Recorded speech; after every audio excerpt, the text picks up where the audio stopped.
Hi everyone. Welcome to my talk on AI-driven superoptimization. This is the talk where we find out if AI is replacing our jobs. Probably not, but still let's look into how this works. I'll start with the motivation and background for this, like what superoptimization is and why we might want to use AI for it. Then go into the meat of this talk, the design of Iago, how it works, and then how well it works. I'll try to present some insights from this that will be helpful for compiler development in general and not necessarily for superoptimization. Getting into the background, what is superoptimization? This is perhaps the most frequent question I have heard about this topic for forever. So let's try to explain this. A superoptimizer asks a simple question: can a piece of code be improved?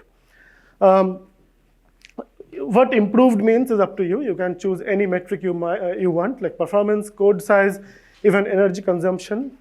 It's fairly flexible. But you might be thinking, hold on, a compiler does the same thing. It improves code. There is a nuanced difference. The difference is a compiler has to work well for a vast number of programs written by users, and it has a limited amount of time to do this. Superoptimizer, on the other hand, is not constrained by this. It can take fairly long to do all this. And the way it works, unlike a compiler which goes through a pipeline of passes and matches a fixed pattern of fixed number of patterns, a superoptimizer works by search. It searches a large number of candidate programs and finds a refinement, a valid refinement, which is an improvement by your metric. So let's look at how this search works. I'll not go into the details of how it works, but given a program fragment like the one you see here, a superoptimizer is going to enumerate a large number of alternatives for this. And then eventually it will hopefully it finds a good candidate. But we have a large number of candidates to enumerate, and for each of these, for the superoptimizer to be correct, it has to go to a verification phase with a SMT solver or a tool like Alive2. And both of these being expensive things, the multiplication blows up very quickly. For example, superoptimizing SQLite 3, a very useful and popular piece of technology, takes 24 hours just to enumerate our programs of size 1 and 2 with a really large machine with 128 cores. But fundamentally, it produces, given a pattern, it produces a replacement. So why do this when inst combine already exists? And of course, other compilers also have peephole passes. What we can usually put into inst combine right now, or GCCs, match.pd, or anything equivalent, are patterns where we match 1 to 5 instructions and replace them with a shorter sequence of instructions. This works really well in general, but you might have, it cannot possibly work for all possible programs, and you might have one specific pattern in a piece of code that is really important to you, which it does not cover at all.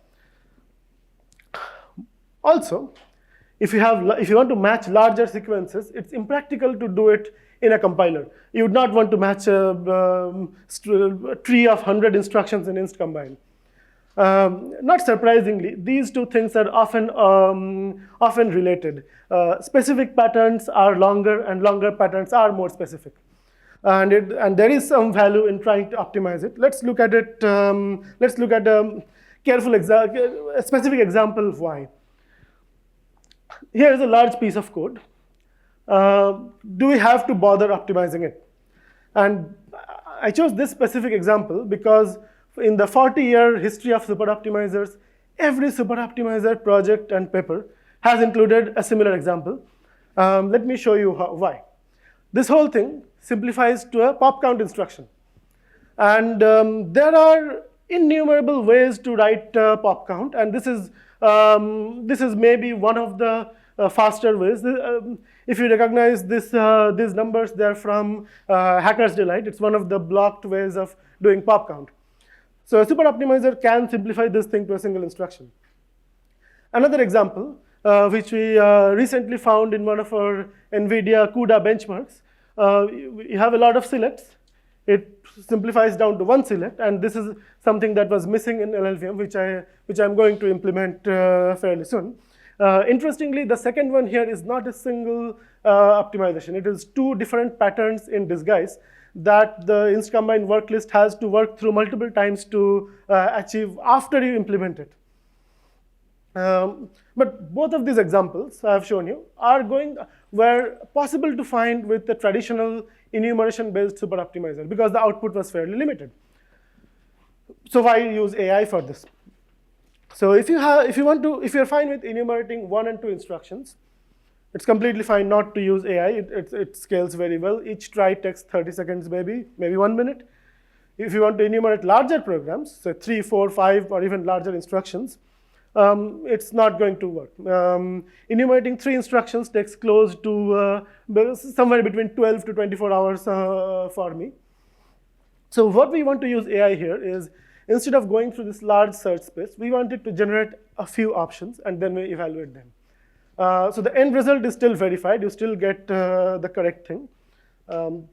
And this allows us to reach far deeper into the search space, finding larger patterns. We can optimize an existing pattern too.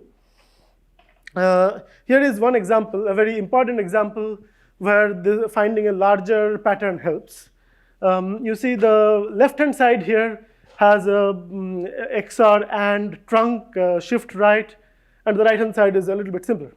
Now, this is an operation that appears very, very common, is very common in almost all code we have written. This checks if a floating point number is a denormal value. And the one on the right that the superoptimizer found is a slightly more efficient way of doing it, assuming you can efficiently load large constants and things like that. So this is the kind of things you might expect to get out of a superoptimizer. That is enough motivation, I hope. So I'll move on to the design of Iago. So what works, what doesn't, some tips and tricks you might want to use when building AI-based tools for compiler work. The baseline here, you just ask an LLM, given this piece of code, please optimize it. If you do that, unfortunately, it starts rambling. You get a sentence, and if you tell it anything else, you'll get a reply with "you're absolutely right." And this has improved a little bit in the last few years, but it's still not too good if you just want to use a vanilla LLM for this. So how do we fix this? There are two issues here. The first thing is that we want the output in the correct format, so we want the right syntax. And of course, it has to be a correct optimization. So it has to have the right semantics. So let's see how we approach these things. The first thing is you want a good system prompt. You explain the idea of a people optimization. You describe available operations, like whatever you want it to generate. Avoid things you don't want it to do. That doesn't work too well. And you give it examples. And the last part is very important.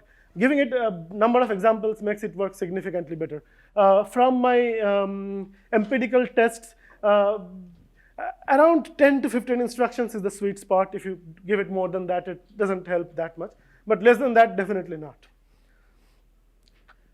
This makes it work better than what I had in the last slide, but you still don't get a correctness guarantee. So what do we do? So we have the prompt. You send the result to a parser. We all have parsers for LLVM or any other format you want to generate. You get the error message back if it's not in the correct format. The LLM magically generates the output in the correct format the next time. And this works pretty well. So if you have any way to validate syntax, give it the parser error messages, it'll work. Sometimes it does not. I'll show you two examples for LLVM. I noticed in a bunch of results, it kept redefining values. I tried my best to explain what SSA is in the prompt, but no. So sometimes it would work after a few tries, but it's much better to just add a pass where you manually fix this. And this immediately helped boost our results quite a bit. The other one is I had a bit of a trouble getting it to understand the type system. So for example, that idea that selects produced a 1-bit result and not a 32-bit result. The select had a 32-bit 1-bit condition and not a 32-bit condition. But you can also fix this by inserting the appropriate fixes in the middle of the code. With these two, and these two were the major things I had to do, we get the correct syntax, well-formed LLVM IR. But it's still not correct. We can try to validate it with alive2. And if the result is valid, we are done. We have found a correct transformation. If it's not, similar to parser error messages, alive2 can produce a counterexample. You give it back to the LLM, and let's see what happens. It doesn't work. The transformer technology LLMs are not very well suited to understand negative examples, counterexamples. So when I tried this, it kept repeating results which would produce the same counterexample, and there was no easy way around this. So one of the options is you just keep trying again. That works. It doesn't work too well, but this is a solution that really got me started with Iago. And if you cannot do better, this is good enough. But what can we do to make it better? The first thing I mentioned is that these transforms have to be correct. We cannot implement an incorrect transform in a compiler or from any tool like this. And we have used alive2 to verify the results. So why not also try to use this here? So given a wrong answer, we want to fix it to produce the correct answer. The insight that led me to this is that even if the result from Iago was wrong, the structure of it was kind of right if you squint at it. So it had the right structure, some of it was wrong. So let's see what we can do about that. So here is an example. Suppose you have x multiplied by 42 plus 1. Maybe the constants 42 and 1 here are wrong. So you extract a sketch from this. This is program synthesis jargon, which means you delete some parts of it. Here it's the constants. And then you use a SMT solver to fill in the blanks. And that guarantees you the correct constants in those places. And this was a very helpful trick to get around the fact that counterexamples didn't really work. Getting into the weeds of how this is done with not too much detail, the logical formula the SMT solver is solving here is this. If you don't want to read this, I'm asking the solver to give me a constant which produces a valid refinement. But you see that the first two items in this formula are two quantifiers. And SMT solvers don't work very well if you have alternating quantifiers. So if you have an exists here and a for all. And the way around that is an algorithm called counterexample guided inductive synthesis. It basically splits it out into two separate loops. And the Yikes SMT solver is one of the early good examples of this algorithm implemented. And to recap, we have two mutually overlapping loops in Iago. You get a result from the LLM. You fix it if you have to fix it, and after that, it's verified. You might think from this loops that it takes a large number of tries, but no, with a modern LLM, like GPT-5 or Claude 4.5, 2 tries gets you most of the good results. And after that, it's a long tail of maybe if you do 100 tries, you get 1 extra result. So 2 tries was effectively enough for this. So far, we have guaranteed that that Iago produces sound, correct results. But what about completeness? We don't want it to miss optimization. So given a piece of code, we don't want to, if there is a valid optimization to be found from there, we don't want to miss it. So can we guarantee this? The answer is no. There is no real way to do this. So let me show you how large the gap is here. The blue bars here are the number of results Souper found. So each column represents the number of instructions it tried to synthesize.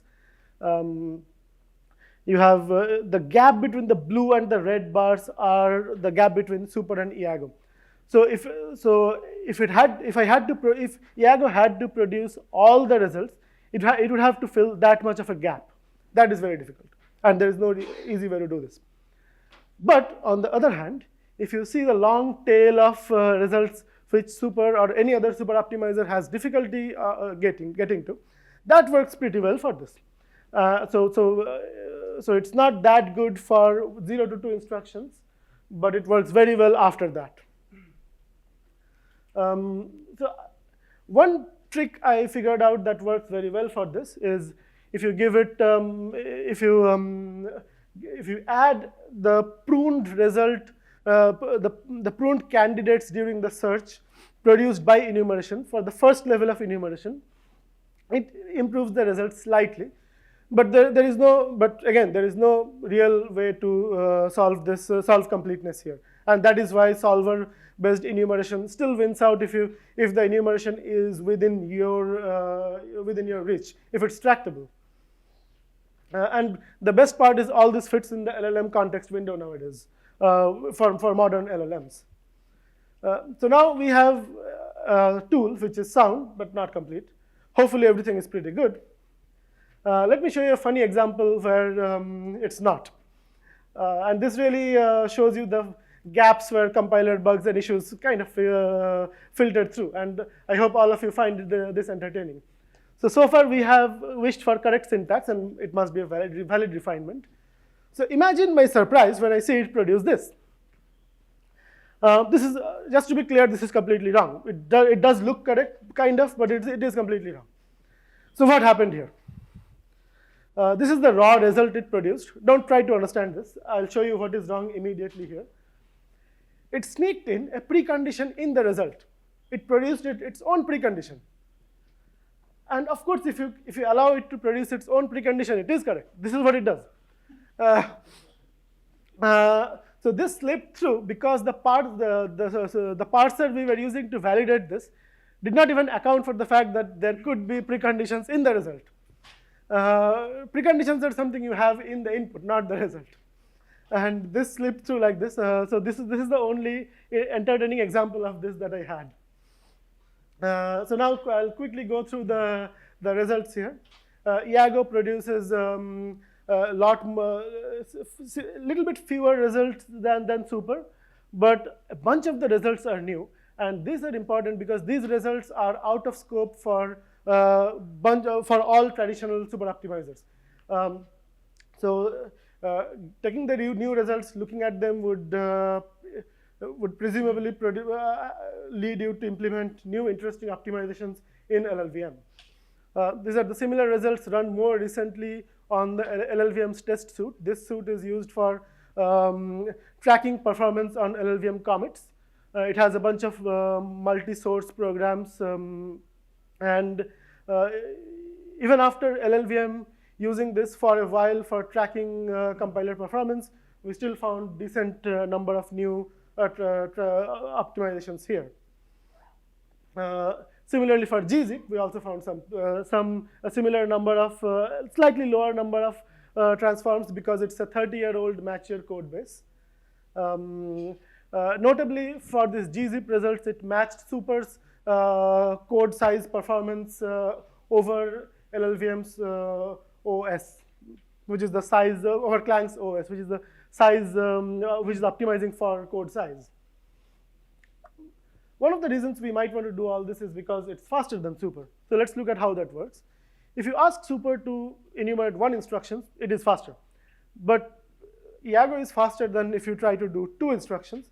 And if you try to get Souper to enumerate 3 instructions, it basically times out most of the time, because enumerating 3 instructions is a very difficult and time-consuming thing to do. Another point here, which most people here will find interesting, is whether the optimizations found by Iago work for all backends. It doesn't. It's and one of the interesting things I want to point out here is that x86 and ARM64 agree on whether an optimization is profitable more often than either of them do with RISC-V. So I'll give you an example of why. This is a fairly simple example. This XOR in the right-hand side here produces 2 lines of code in x86 and 1 line in RISC-V because there is an immediate XOR. There are other reasons for this to disagree, but this is a good thing to keep in mind that this does happen. So this is a breakdown of this between x86 with RISC-V and ARM64.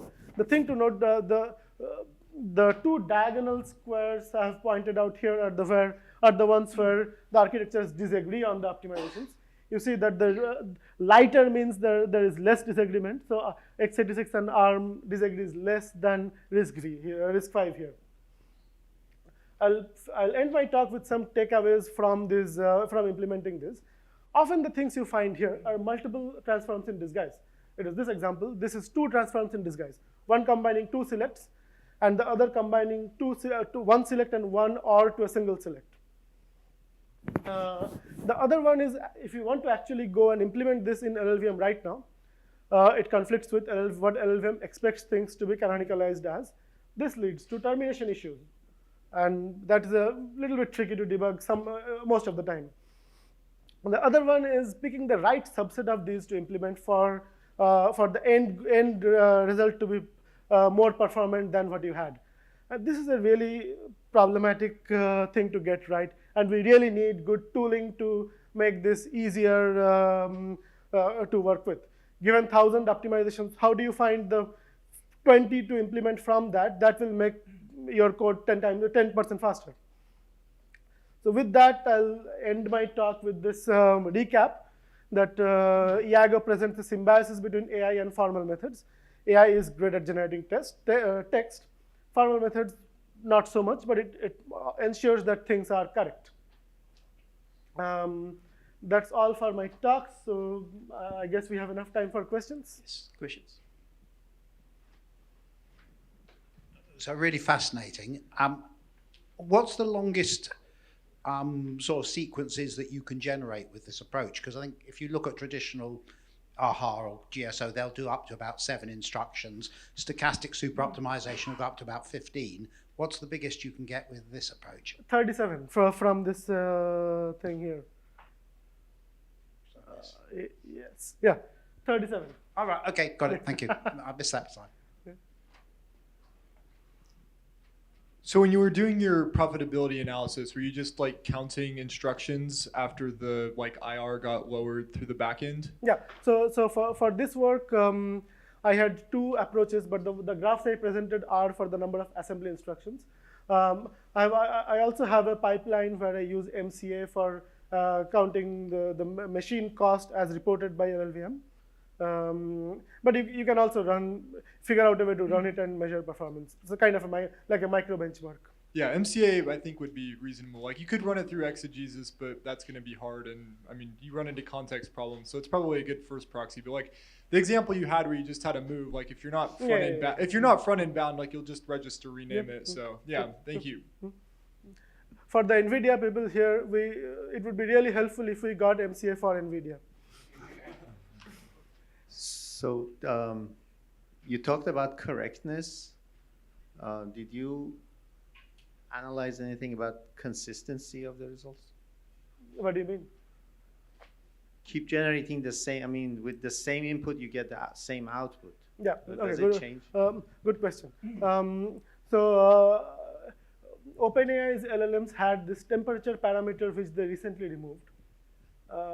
With that, you could control the consistency, but now you cannot. So you are at the mercy of whoever is providing you this technology to determine how consistent you want it to be. But you can just keep trying, and once you get a good result, you stick with the good result.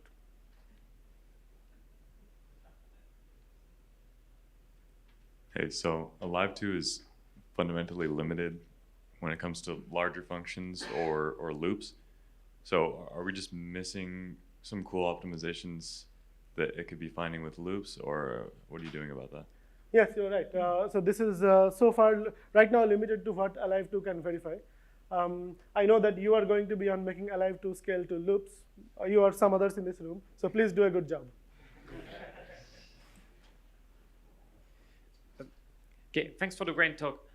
On slide 30, Iago found more example where you have zero operation that I synthesize. How come? So synthesizing a constant uses that CGIS loop that I briefly talked about, and it is a loop, so you can't let it go on forever, and you have to choose a maximum bound to that loop. So whenever you pass that bound, Souper just gives up. Any further questions?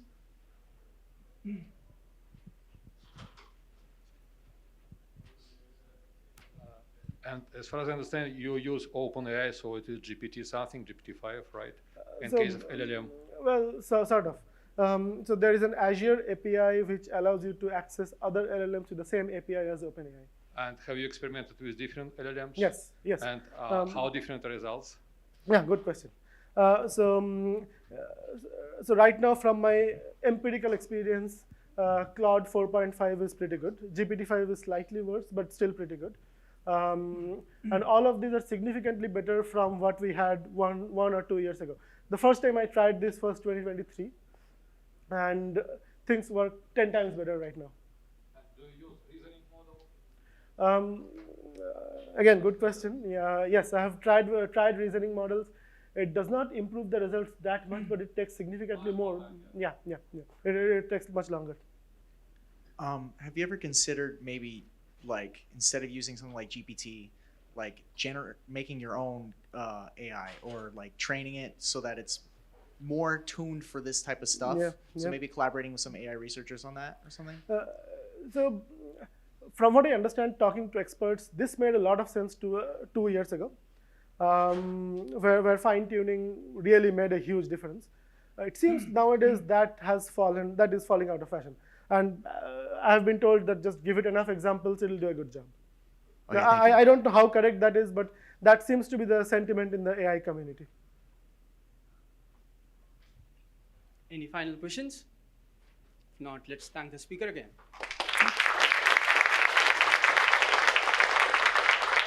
Okay. Thanks. Next we have